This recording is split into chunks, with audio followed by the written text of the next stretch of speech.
hoping that we learn some things from now to then, so that in November and December, and we got holidays in there, I am hoping that in the first 2 Sundays of November and the first 2 Sundays of December, that what we would spend our time doing after church is inviting somebody over.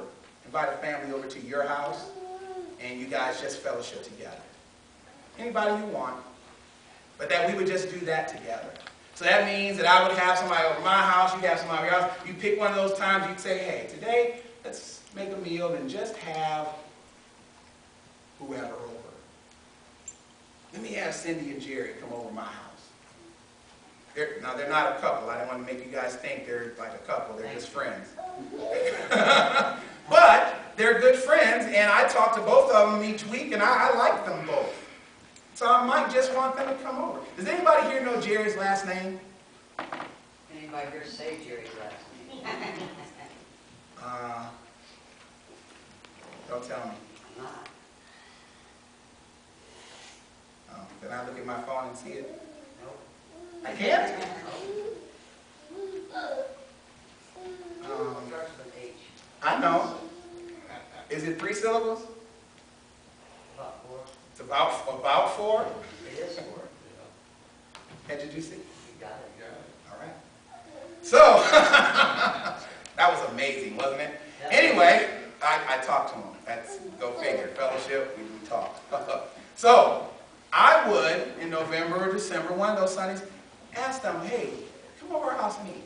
Got some food, and we're just going to cook, and, a little twister, a little break dance, whatever we decide to do, but it's going to invite them over to the house to eat, fellowship. But that's what I want to do November and December. So no potlucks here, but just in some individual pockets, you got people that you just invited over to just share some time with.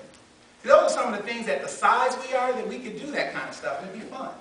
But that's what I'd like to do there. So, you didn't have to remember that plan. I'm going to place it in the back in just a moment, and you'll see the structure of how we're going to be doing potluck. So, we'll actually have one in May, not one in June, one in July, one in August, and September, and October, and then November and December we'll do those other things.